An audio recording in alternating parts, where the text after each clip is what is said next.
Un jour, il a tellement couru, il avait tellement peur qu'il a vu des ombres partout dans la forêt, il a cru que les branches des arbres essayaient de l'attraper. Alors, le soir, dans son terrier, il s'est dit non, là, c'est plus possible. Cette forêt est trop dangereuse pour moi. Je vais partir. Je vais aller dans un pays là où tout est calme et blanc. Là où il y a de la neige. Ah là, je serai en paix. Il s'est dit. Alors qu'est-ce qu'il a fait? Il a rassemblé tout son courage dans son cœur. Il a rassemblé toute sa force dans son corps et le lendemain matin, il est parti. Il a couru. Il ne savait pas vraiment où il allait, mais il allait dans le nord. Il a couru sans s'arrêter. Il est arrivé. Ce calme.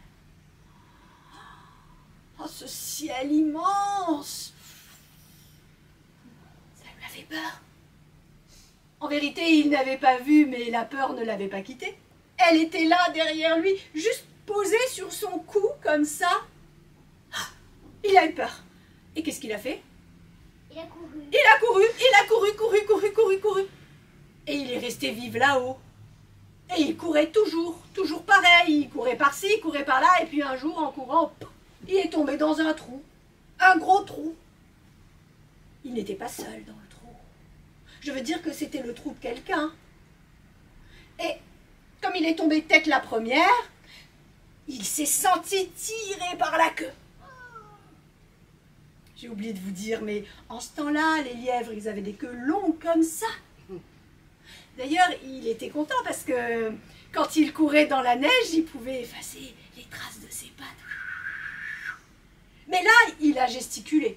Il a bougé ses pattes, pattes avant, pattes arrière, et il s'est dégagé. Il a couru. Il ne s'est pas retourné, il ne sait pas qui l'a tiré par la queue, sauf que sa queue est restée avec celui qui l'avait tiré. Et il s'est retrouvé avec une petite queue comme ça. C'est d'ailleurs depuis ce temps-là que les lièvres ont la queue toute petite. Un jour, Corbeau a trouvé les restes d'une lampe à huile, avec plein de graisse noire à l'intérieur, des restes d'humains. En ce temps-là, les humains s'éclairaient avec de l'huile de baleine et il y avait plein de graisse. Il a appelé Hibou. Hibou, regarde ce que j'ai trouvé, regarde toute cette belle graisse. Hibou, j'ai une idée. Si nous nous colorions, je vais te peindre. Ah, quelle bonne idée, a répondu Hibou. Ah oui, c'est ton idée, c'est toi qui commences. Hibou s'est tourné vers le soleil léger de la fin de journée. Il a ouvert grand ses ailes et Corbeau a pris une plume de sa queue. Il a trempé dans la graisse et il a commencé à peindre Hibou. Des petites taches par là, des cercles, des petits ronds par ici, des petits points sur la tête. Enfin, surtout devant les petits points, il a fait plein de petits points. Il a peint. Hibou, mais comme tu es beau, regarde-toi. Oh, Corbeau, c'est vrai. Oh, quelle bonne idée tu as eue, que je suis beau. Allez, c'est à mon tour de te peindre. Ferme les yeux, mets-toi là, face au soleil. Il a arraché une plume de sa queue, il a plongé dans la graisse et il a peint Corbeau. Il a commencé par la tête, par le dos, il a fait de longues marques sur le dos avec des petits cercles aussi sur les ailes. Il a trouvé vraiment beau, que tu es beau, Corbeau.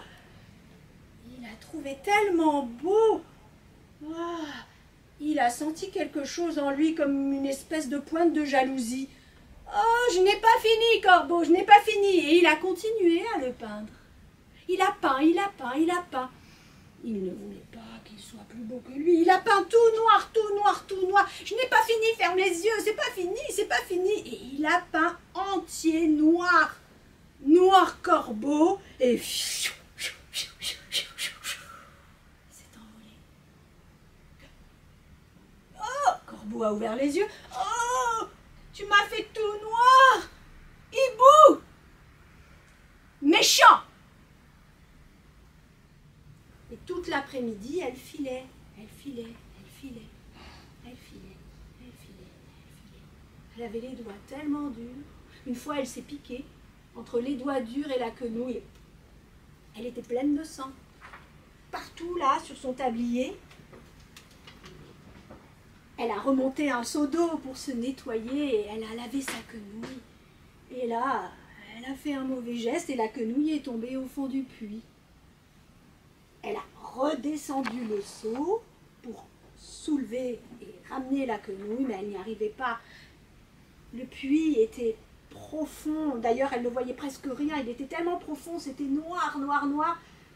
Il n'y avait pas beaucoup d'eau au fond, mais elle n'a pas réussi. Alors elle est rentrée chez elle pour aller chercher la marâtre, lui demander de l'aide. Quand elle est arrivée, la marâtre l'a vue entrer avec sa robe toute mouillée. Elle a disputé. Et t'as les mains vides en plus. Elle est où ta quenouille?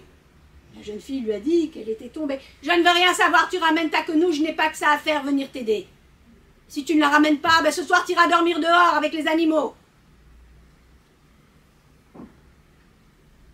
La jeune fille est revenue.